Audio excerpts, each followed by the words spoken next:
नमस्कार दोस्तों, जय हिंद साथियों। आप सभी का स्वागत है पे कमीशन न्यूज चैनल पर। आज बात करने वाले हैं उस लेटर के बारे में जिसके आधार पर अब पेंशन 10 साल पूरा होने पर दी जाएगी, क्योंकि अभी तक तीनों सेनाओं में पेंशन 15 साल 3 महीने कम से कम नौकरी करने पर दी जाती रही है, परंतु समय समय पर पेंशन के इन नियमों में बदलाव होता रहा है। जैसे कोर्ट केसेस होते हैं तो पेंशन के नियमों में बदलाव किया जाता रहा है। ऐसा ही एक बदलाव अब हुआ है, जिसका लेटर भी MoD pension policy department of ex serviceman welfare ने 4 नवंबर 2022 को जारी कर दिया है, जिसको तीनों सेनाओं के संबंधित ऑफिसों में भेजा जा चुका है। इसके सब्जेक्ट हेडिंग से पता लग रहा है कि अब तीनों सेनाओं के जेसीओज-ओआर को प्रो राटा पेंशनरी बेनिफिट दिए जाएंगे। अब प्रो राटा का मतलब होता है कि अनुपातिक पेंशन आपको यहाँ पर दी जाएगी, यानी अब आपको अनुपातिक पेंशन दी जाएगी, जिसके आगे डिटेल्स में पूरा बताया जाएगा। इसके पहरावन में कुछ पुराने लेटर का रेफरेंस दिखाया गया है और बताया गया है कि अब तक प्रो राटा पेंशन जो ऑफिसर्स को दी जाती थी, वही सुविधाएं अब जेसीओज-ओआर को भी दी जाएगी। यहाँ प्रो राटा पेंशन अब जेसीओज-ओआर को दी जाएगी जो 10 साल सेना में नौकरी करके दूसरी नौकरी परमानेंट ज्वाइन करते हैं central public enterprises, central autonomous bodies या फिर सेंट्रल पब्लिक सेक्टर अंडरटेकिंग में। अब इन डिपार्टमेंट में नौकरी ज्वाइन करने के 2 तरीके हैं। एक, आप डेपुटेशन पर ज्वाइन कर सकते हैं या फिर आप पहली नौकरी छोड़कर डिपार्टमेंट में दूसरी नौकरी कर सकते हैं। अब पहले केस में, जिसमें जब जेसीओज-ओआर डेपुटेशन पर जाता है और वहां इन डिपार्टमेंट में वैकेंसीज होती हैं, वह जेसीओज-ओआर उस वैकेंसी पर परमानेंट ज्वाइन कर देता है और डिस्चार्ज या परमानेंट रिटायरमेंट सेना से ले लेता है, तो उसे प्रो राटा पेंशन दी जाएगी।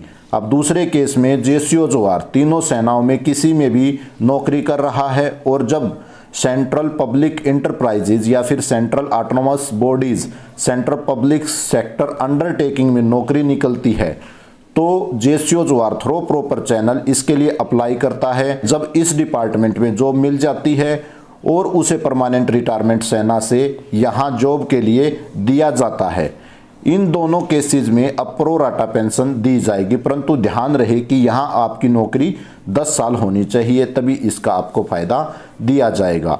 अब सेंट्रल पब्लिक इंटरप्राइजेज में कौन कौन सी कंपनियां डिपार्टमेंट हैं, उनके नाम इस प्रकार हैं: Coal India Limited, Bharat Heavy Electronic Limited, Bharat Petroleum, BEML Limited, Hindustan Petroleum, Indian Oil Corporation, GAIL, BSNL, Oil India, NBCC, MST, Amul. इस तरीके की ये सभी कंपनियां इसी में शामिल हैं। इसके बाद सेंट्रल ऑटोनमस बॉडीज में टोटल 74 डिपार्टमेंट हैं, जिसके नीचे स्कूल, IIT, IIMS या जो भी कंपनी इंस्टीट्यूट हैं उसके नाम यहाँ दिए गए हैं, जो आप यहाँ देख सकते हैं।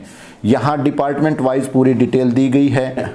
इस लिस्ट और लेटर का लिंक मैंने डिस्क्रिप्शन में दिया है, वहाँ से आप इन्हें डाउनलोड करके स्वयं चेक भी कर सकते हैं। इसमें टोटल 433 डिपार्टमेंट्स हैं। अब नेक्स्ट में सेंट्रल पब्लिक सेक्टर अंडरटेकिंग, इसे शॉर्ट में PSU बोला जाता है। इस पर भारत सरकार और राज्य सरकार दोनों का नियंत्रण होता है। इसकी संख्या आजकल 350 से ज़्यादा हो चुकी है। इसमें मुख्यतः सभी बैंक शामिल हैं, फिर IOCL, UCIL, SAIL, इंश्योरेंस कंपनियां, ONGC, NMDC, NSIC, BPCL, ये सभी इसमें शामिल हैं। अब पैरा 3 में बताया है कि पेंशनरी बेनिफिट उन्हीं जेसीओज-ओआर को दिए जाएंगे जो प्रॉपर परमिशन लेकर फौज की नौकरी छोड़कर इन डिपार्टमेंट में परमानेंट ज्वाइन करते हैं। इसकी कंफर्मेशन भी उसी जवान के डिपार्टमेंट यानी रिकॉर्ड ऑफिस लेगा जहां जवान ने ज्वाइन किया है, वहां से लिखित में लिया जाएगा क्या सच में उसने वहां ज्वाइन किया है या नहीं। उसके मिलने के बाद ही यहां पर पेंशनरी बेनिफिट के फायदे दिए जाएंगे। अब पैरा 4 में बताया कि जेसीओज-ओआर जिनकी नौकरी 10 साल से कम है और उन्हें दूसरी नौकरी ज्वाइन की, उन्हें इसका फायदा नहीं दिया जाएगा, और जिनकी नौकरी 10 साल या 10 साल से ज़्यादा सेना में की है फिर दूसरी नौकरी ज्वाइन की है, उनकी सर्विस लेंथ के अनुसार पेंशन का फ़ायदा दिया जाएगा। अगर इन केस जवान की डेथ हो जाती है, जिसने सेना में 10 साल नौकरी की है, उसे डेथ कम रिटायरमेंट ग्रेजुइटी भी दी जाएगी, जो कि सेना में की गई नौकरी के हिसाब से ही उसको दी जाएगी। अब पैरा 5 में जैसे पहले बताते हुए आया हूं कि 10 साल से कम सर्विस करने वाले जवान को प्रो राटा पेंशनरी बेनिफिट नहीं दिया जाएगा, उसके बारे में बताया गया है। अब पैरा 6 के अनुसार जो जवान 10 साल सेना में नौकरी करता है और उसके बाद वह दूसरी नौकरी ज्वाइन करता है, उसे उसकी पेंशन के अनुसार कम्यूटेशन भी दिया जाएगा। पैरा 7 में बताया कि जवान जिसने 10 साल सेना में नौकरी की है फिर उसकी डेथ हो जाती है तो उसकी वाइफ या फिर उसके परिवार का जो नॉमिनी है उसको इसका फ़ायदा दिया जाएगा और उन्हें प्रो राटा पेंशन दी जाएगी। पैरा 9 के अनुसार जवान 6 मार्च 1985 के दिन या उसके बाद सेंट्रल पब्लिक सेक्टर इंटरप्राइजेज या सेंट्रल पब्लिक सेक्टर अंडरटेकिंग में ज्वाइन किया है, उसे इसका फ़ायदा मिलेगा। वहीं 31 मार्च 1987 के दिन या इसके बाद किसी जवान ने सेंट्रल ऑटोनोमस बॉडीज़ में ज्वाइन किया है तो उसे प्रो राटा पेंशनरी बेनिफिट दिया जाएगा, परंतु इस केस में कम्यूटेशन नहीं दिया जाएगा क्योंकि ये काफ़ी पुराने केसेस हो चुके हैं और शायद डेथ भी हो चुकी हो। अब पैरा 10 के अनुसार अगर जवान ने अपनी मिलिट्री सर्विस को नई जॉब में शामिल किया है, जैसे 10 साल जॉब किया उसे वहाँ पर भी काउंट कर लिया हम 10 साल को, तो उसे इसका कोई फ़ायदा नहीं दिया जाएगा।